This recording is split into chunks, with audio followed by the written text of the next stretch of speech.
Bonjour tout le monde, bienvenue à ce petit Zoom. Aujourd'hui, dans le fond, on est avec Samuel Bexero qui est courtier hypothécaire. Je voulais lui poser quelques questions pour qu'on sache un peu plus c'est quoi le rôle du courtier hypothécaire dans une transaction immobilière. Donc, si je me suis pas présentée, c'est vrai. Moi, c'est Catherine Larrain, je suis courtier immobilier avec le groupe Sutton. Donc, c'est ça, Samuel et moi, on travaille tous les deux dans l'immobilier. Donc, je trouve que ça serait plaisant de savoir un peu ce que les autres intervenants font en immobilier. Alors, c'est pour ça que j'ai invité Samuel à notre petit Zoom d'aujourd'hui.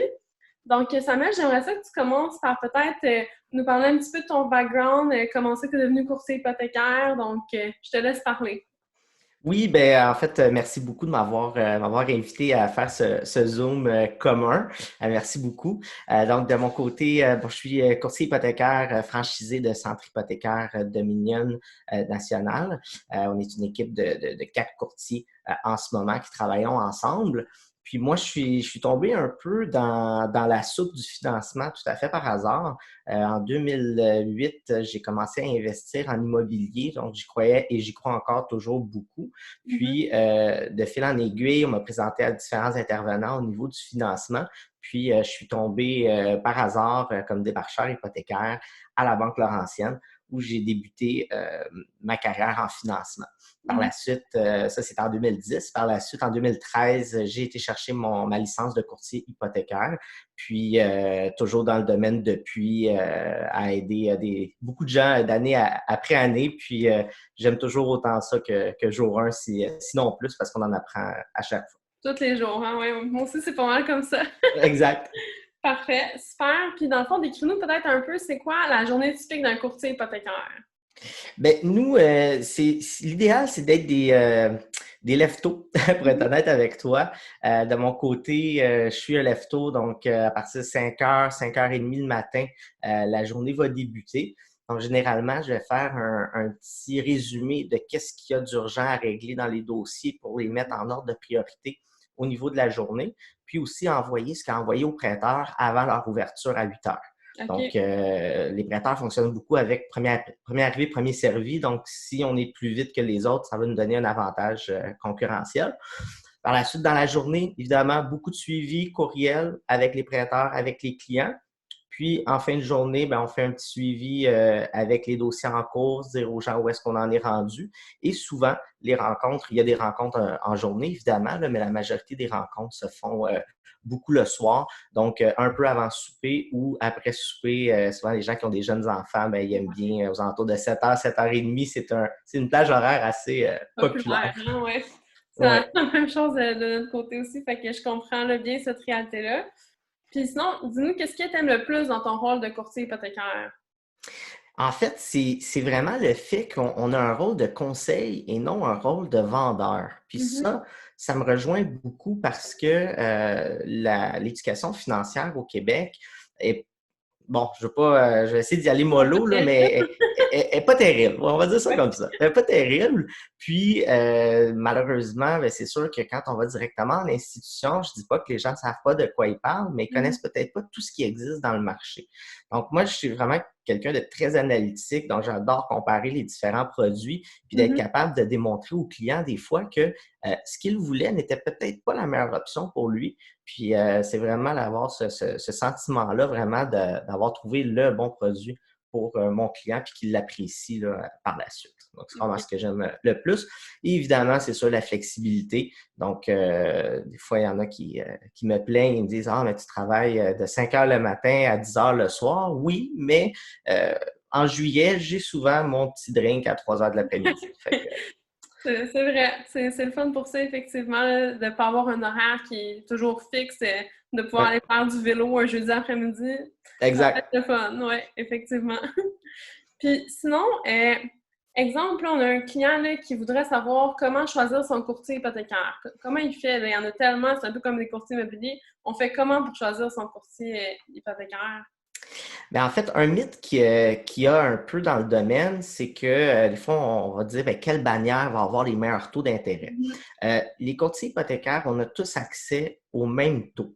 il n'y a aucune différence d'une bannière à l'autre en termes de produits ou très peu qu'on peut offrir. OK. Donc, c'est pas tant sur le produit qu'on va avoir la différence d'un courtier à l'autre, ça va être vraiment sur le courtier lui-même. Donc, c'est sûr qu'il y a des petites vérifications de base, dans le sens qu'on peut aller vérifier évidemment sur le site anciennement de l'OACQ, maintenant de l'AMF, voir est-ce qu'il y a eu des mentions disciplinaires. Ça, des fois, ça peut être déjà un bon indicateur à savoir avec quel type de personnes on transige. Ouais. Puis, aussi lui demander, ça c'est une information qui est obligatoire, de lui demander avec combien de prêteurs est-ce qu'il transige. Donc ça, c'est une information qu'on doit divulguer, mais il peut y avoir des fois certains courtiers qui ne sont pas accrédités avec certains prêteurs. Donc même s'il pourrait en théorie faire affaire avec eux, s'ils ne l'ont jamais fait, mais ça aussi c'est un point quand même assez important. Je pense entre autres, exemple, à Manuvie, qui est un excellent prêteur, mais qui ne prend plus de nouveaux courtiers. Donc il faut absolument se joindre à une équipe. C'est un des exemples qu'il peut y avoir dans le marché. Puis, évidemment, les avis Internet aussi. On sait que les gens qui ont des mauvaises expériences ont plus tendance à les commenter sur Internet. Donc, c'est sûr qu'il y a toujours un ou deux mécontents, mais si vous voyez qu'il y a 10, 20 mauvais commentaires sur des longues périodes, ça peut en dire long. Ouais. Puis finalement, de demander à votre courtier hypothécaire pourquoi il vous fait telle proposition. Puis c'est souvent là que vous allez voir l'expertise du courtier. Exemple, vous lui dites, bon, ben parfait, qu'est-ce que tu me proposes? Puis il vous dit, je ne sais pas, moi je propose un 5 ans fixe à tel taux. OK, mais pourquoi un 5 ans? Pourquoi tel taux et pourquoi tel prêteur? Donc, vraiment de s'assurer que ces réponses sont satisfaisantes au pourquoi que ce produit-là est proposé. Parce que est-ce que dans le fond, il y aurait des courtiers hypothécaires qui auraient tendance à référer un tel prêteur parce qu'ils ont une plus grosse commission, entre guillemets? Est-ce que c'est ça ou pas nécessairement? La différence de commissionnement d'un prêteur à l'autre est vraiment très faible. Il n'y a pas grande différence d'une place à l'autre. Je ne crois pas, ou du moins je ne l'ai pas constaté dans le marché, qu'il pourrait y avoir du favoritisme à ce niveau-là. Par contre, c'est certain que des fois, on peut avoir un dilemme entre les délais de traitement et le taux d'intérêt. Parce que quand un prêteur arrive avec un taux qui est excessivement bas par rapport aux autres, il va se faire submerger de dossiers de demande. Donc, c'est sûr qu'au niveau des délais, ça peut créer un enjeu si on est en situation d'achat, par exemple. Fait que ça, oui, ça va être plus à ce niveau-là où des fois, on peut déconseiller d'y aller uniquement vers le taux puis de prioriser peut-être un meilleur service dans les circonstances d'achat. OK, parfait, super. Sinon, on parle beaucoup de préapprobation ces temps-ci. À quoi ça sert une préapprobation? Ah, je suis content que tu me poses la question.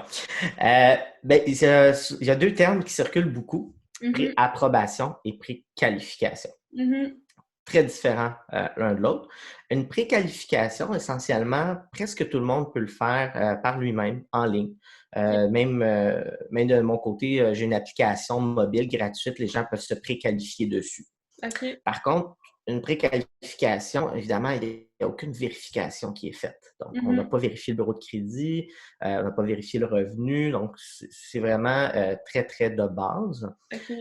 En préapprobation, à ce moment-là, c'est moi qui s'en occupe et on va s'assurer que le dossier qualifie selon les règles des différents prêteurs. Donc, on va vérifier tant le bureau de crédit que les revenus et les dettes. Donc, de cette façon-là, on s'assure que les chances d'avoir des mauvaises surprises sont presque nulles. Il faut comprendre que les préapprobations ne passent pas par l'assureur, donc ne passent pas par la SCHL si quelqu'un veut acheter à 5 de mise de fonds. Donc, c'est sûr que à 99,9 % le dossier est préapprouvé, mais effectivement, si jamais il y a des éléments qui nous auraient échappé, rendu à la SCHL, il est possible d'avoir un refus, mais je te dirais qu'en 10 ans, ça m'est peut-être arrivé 2 fois. Donc, c'est vraiment pas la norme. Sinon, l'autre raison pour laquelle on pourrait avoir un refus suite à la préapprobation, c'est si la propriété est un mauvais gage de garantie. Donc, c'est un problème majeur avec la propriété. OK. Parfait. Fait que c'est assez important, là, dans le fond, de se faire préapprouver pour commencer à magasiner une propriété, n'est-ce pas? Oui, c'est très important. Je sais que c'est une question qui s'en vient. J'ai triché sur ma feuille, Oh non! mais effectivement, c'est vraiment le plus important. C'est super Mhm. important. On commence par là. Parfait. C'est pas mal toujours ça que je dis à mes clients aussi, donc on est sur la même longueur d'onde, c'est parfait. Ça, c'est Euh, aller se chercher un passeport avant d'acheter le billet d'avion. c'est ça, c'est une bonne idée, hein? Parfait. Puis comment ça se calcule la capacité d'emprunt d'une personne? Oui, ben, en fait, il y a deux ratios qu'on regarde beaucoup. Mhm. Je vais essayer de ne pas être trop technique, mais en réalité, on a l'ABD, qui est le ratio par rapport à la propriété uniquement, et on a l'ATD, qui est le ratio par rapport à la propriété, plus les autres dettes. Ok. En hypothèque, ce qu'on regarde, c'est vraiment le pourcentage de l'argent qui est dépensé. Donc, ce n'est pas la quantité de dette, mais bien ce que ça coûte au client par mois. Concrètement, on ne doit pas dépasser pour l'endettement total entre 42 à 44 selon la qualité du bureau de crédit. Ok. Mais il faut faire attention parce que 42 à 44 ça, c'est du revenu brut, donc du Ouais. revenu avant impôt. Donc, dites-vous que quelqu'un qui gagne 70 000 par année, qui va payer quand même une bonne portion d'impôts, euh, oui, la banque va lui permettre d'acheter et d'utiliser 44 de ce revenu-là, mais il faut faire attention parce que ça ne remplace pas un budget. Donc, le Mhm. budget est d'autant plus important là-dedans. J'ai des partenaires qui s'occupe de cette portion-là, mais je ne serai pas la personne qui va dire ben, parfait, oui, vous allez être correct au niveau financier. Il y a Ouais. quand même un travail à côté à faire à C'est ce ça, niveau-là. parce qu'il y a d'autres dépenses aussi que la maison dans la vie. Fait que c'est sûr que si on est topé en maison, ben on risque d'avoir de la misère à payer nos autres trucs. Exactement. Il y a aussi des prêteurs qui vont prendre, par exemple, les allocations familiales. Là-dessus, c'est un peu controversé parce que quelqu'un qui a des allocations a aussi plus de dépenses à cause des enfants. Donc, est-ce que c'est logique de les prendre? Encore une fois, on peut faire nos recommandations, mais en bout de ligne, ça va être au client à décider là, C'est qu'est-ce qui est mieux pour lui. parfait, c'est bon. Puis, d'où est-ce que la mise de fonds elle peut provenir pour l'achat d'une propriété?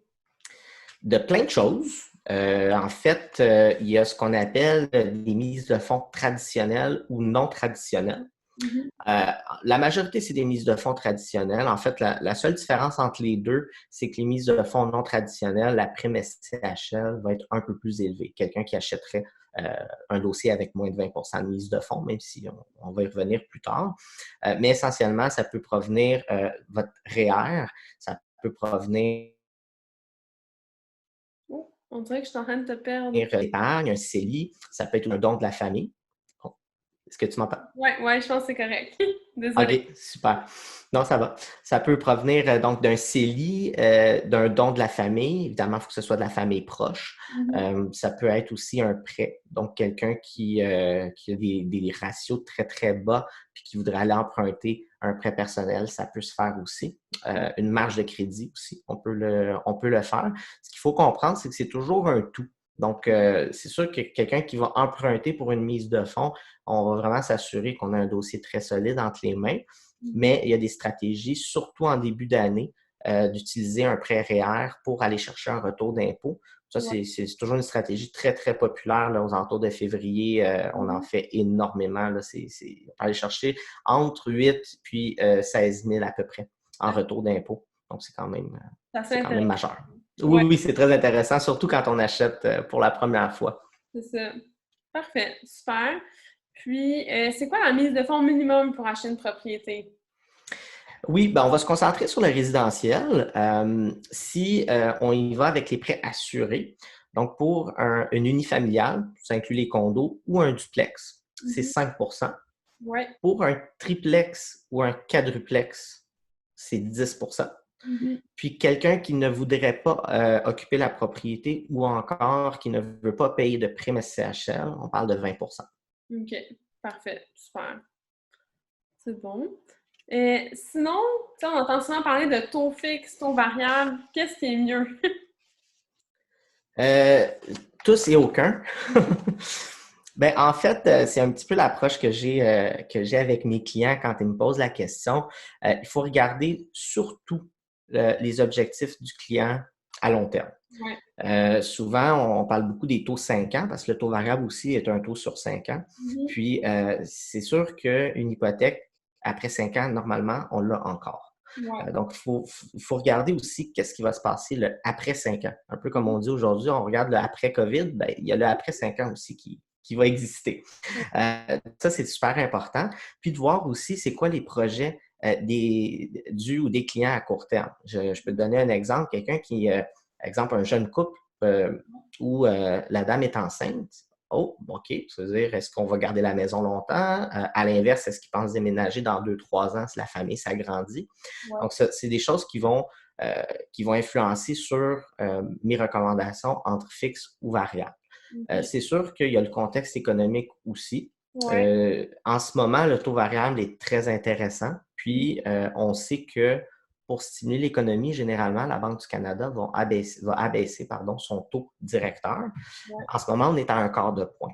Euh, bon, c'est peut-être un peu technique, mais concrètement, si on se fie à la crise économique de 2008, ils ont abaissé le taux à 0. Donc, on Mhm. pourrait s'attendre éventuellement, probablement, à avoir une baisse au niveau du taux variable pour se rapprocher du 2 ou même être légèrement inférieur à 2. Donc, la reprise, on peut penser que sur 5 ans, le taux variable serait une meilleure stratégie en ce moment pour Ouais. une situation comme ça. Par contre, il y a ce que j'appelle l'effet insomnie. Si le client n'est pas capable de dormir la nuit avec un taux variable, à un moment donné, il y a d'autres considérations aussi à prendre. Et oui, j'en ai déjà eu que le côté émotif prenait tellement le dessus Mhm. que on est mieux d'y aller sur un fixe. Donc, c'est tout. Mais concrètement, le taux variable va toujours être plus flexible en termes de pénalités, transferts, que le taux fixe, où des fois, il peut y avoir des restrictions. Je nommerai pas de prêteurs, mais il y a certains taux fixes qui ont des pénalités excessivement élevées ou Mhm. même des fois des restrictions où les gens ne peuvent même pas refinancer leur propriété. Si la vente, c'était très cher, ils ne peuvent pas racheter les parts aussi de l'ex-conjoint, conjointe. Donc, ça peut des fois créer des situations pour des fois un 0,05, 0,10 de différence. Ça revient un peu à ce que je parlais tantôt là, au niveau de ce que j'aime d'être courtier, c'est un peu ça aussi, là, d'aller aux petits détails. Parce que Ouais. le taux, c'est le gros détail, puis c'est dans les petites lignes que mon travail commence, en fait. C'est ça. Il faut regarder les pénalités, il faut regarder tout, dans le fond, les modalités avant de faire un choix, là. C'est ça que je comprends, là. Exact, exact. Parfait. Super. Si jamais quelqu'un aurait un mauvais crédit, est-ce qu'il peut emprunter quand même? Comment ça se passe? On a 3 solutions, en fait, pour quelqu'un qui a un mauvais crédit. Évidemment, un bureau de crédit, c'est un peu comme une histoire. Il y a beaucoup, beaucoup de choses à l'intérieur. Il y a des choses qui sont pires que d'autres. Donc, c'est sûr qu'il faut regarder. Ça revient aussi un peu à ce qu'on disait tantôt, à la préapprobation. Ça, c'est le genre de choses qu'on peut attraper vite à la préapprobation pour Ouais. voir est-ce qu'on s'enligne vers une stratégie de redressement de crédit qui peut prendre entre 3 et 9 mois ou est-ce que vraiment c'est désastreux puis il faut faire d'autres choses. Parce que OK. concrètement, il y a 3 solutions en fait. La première, qui est la plus facile, c'est on demande un co-emprunteur. Mhm. Donc, quelqu'un qui vient solidifier notre dossier. C'est la façon facile, mais en même temps la plus difficile à faire passer à un prêteur parce que ils savent très bien que concrètement, l'endosseur, s'il y a de quoi, il ne va pas commencer à payer une hypothèque qui ne lui Non. appartient pas vraiment. Donc, c'est facile, mais en même temps pas nécessairement idéal. OK. Ensuite, on a les prêteurs B. Donc, si vraiment la situation n'est pas très bonne, on a des retards majeurs au niveau du bureau de crédit, des collections, une ancienne faillite, des choses comme ça, on peut aller vers les prêteurs B. Par contre, les prêteurs B, ce qu'il faut comprendre, c'est que la mise de fonds est beaucoup plus élevée. Donc, Mhm. on va parler de environ 25 à 30 Fait que quelqu'un qui a Donc, un mauvais crédit ce qu'ils n'aura font, pas c'est qu'ils nécessairement cet argent-là non plus, là. C'est ça? C'est ça. Ben, en moins, des fois, ça peut arriver Une bad quand luck. vraiment c'est des situations hors du contrôle du client. Exemple, j'en ai déjà eu un, c'est un propriétaire d'entreprise où il y a eu OK. une malchance au niveau de son entreprise. Il a dû déclarer une faillite personnelle parce qu'il était quand même caution, mais c'est un monsieur qui avait quand même beaucoup de sous, OK. au-dessus de 100 000. Donc, on est capable quand même de faire quelque chose à ce niveau-là. Mhm. Puis, finalement, c'est ce que je parlais tantôt, qui est de se mettre en mode redressement du bureau de crédit. Ouais. Il y a plusieurs produits qui existent pour ça. Ça, c'est un service que j'offre. Là, on sort le bureau de crédit, on regarde tous les éléments, puis on regarde est-ce que c'est juste des petites habitudes, des choses à changer. Des fois, juste de changer l'argent de place un peu, puis de Ouais. restructurer tout ça. Ça peut faire des miracles. On parle de 40 à 50 points de plus au niveau du bureau de crédit. OK. Puis ça, c'est en pas beaucoup de temps? En 3 mois. OK. Ça peut aller jusqu'à 9 mois, mais la majorité des gens, là, en 3 mois, on voit déjà une énorme différence. OK. C'est bon à savoir. Oui. Parfait. Sinon, la fameuse question, est-ce qu'il y a des frais pour avoir recours au service d'un courtier hypothécaire? Mais non, je fais du bénévolat. Non, effectivement, c'est gratuit, mais c'est pas du bénévolat.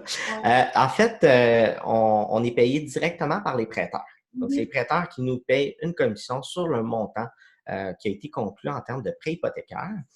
Pour eux, c'est excessivement intéressant parce que on est à coûteux dans le sens que si on leur envoie pas de clients, on coûte absolument rien. Mhm. Contrairement, par exemple, à un conseiller où lui va avoir un salaire fixe plus des modifications, mais Ouais. nous, on n'a pas d'objectif en tant que tel. Puis l'autre chose qui est bien, au-delà du fait que c'est gratuit, c'est que le but du prêteur n'est pas d'être en mode rentabilité. Il est Mhm. en mode acquisition. Donc, je fais souvent le parallèle entre Bell et Vidéotron qui s'arrachent Les presque les clients. clients là, avec des promotions de nouvelles adhésions. C'est un Ouais. petit peu le même, c'est un petit peu le même principe. Donc, ce qui facilite aussi beaucoup mon travail parce que j'ai pas de vente croisée à faire en termes d'assurance, carte de crédit, etc. Donc, ça Mhm. crée aussi un climat beaucoup plus agréable Ouais, pour les clients. c'est clair. Parfait, super. Donc, euh, finalement, est-ce que tu pourrais nous résumer un peu c'est quoi les avantages de travailler avec un courtier hypothécaire pour acheter une propriété ou se refinancer ou quoi que ce soit? Oui, tout à fait. Euh, c'est sûr que l'avantage premier, c'est vraiment d'avoir quelqu'un qui travaille pour le client et non pour l'institution financière. Mhm. Donc, ça, c'est vraiment l'avantage premier. Puis, c'est sûr qu'il y a une énorme économie de temps. Ouais. Un courtier hypothécaire va transiger en moyenne avec une vingtaine de prêteurs différents. Euh, et là, j'exclus tout ce qui est prêt commercial. On parle uniquement dans le résidentiel, Mhm. ce qui est énorme. Donc, imaginez une rencontre d'1 heure fois 20 prêteurs, combien ça vous prendrait de temps à quelqu'un qui veut lui-même se faire une idée de quel produit il devrait prendre. Donc, ça, Mhm. c'est vraiment majeur. L'autre chose aussi, c'est sûr que il y a quand même du positif à la situation actuelle, c'est que maintenant, même au niveau financier, on peut utiliser les signatures électroniques. Ouais. Puis, je vous dirais, là, à part pour quelques cas, est-ce que tu es là? Oui, oui, OK, excuse-moi, ça avait coupé, c'est pour ça. Désolé. ok.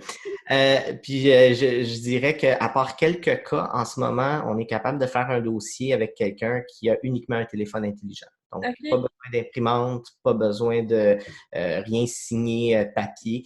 Donc, ça, c'est vraiment là, la facilité est vraiment là. Mhm. Puis ensuite, c'est sûr que c'est le suivi à long terme.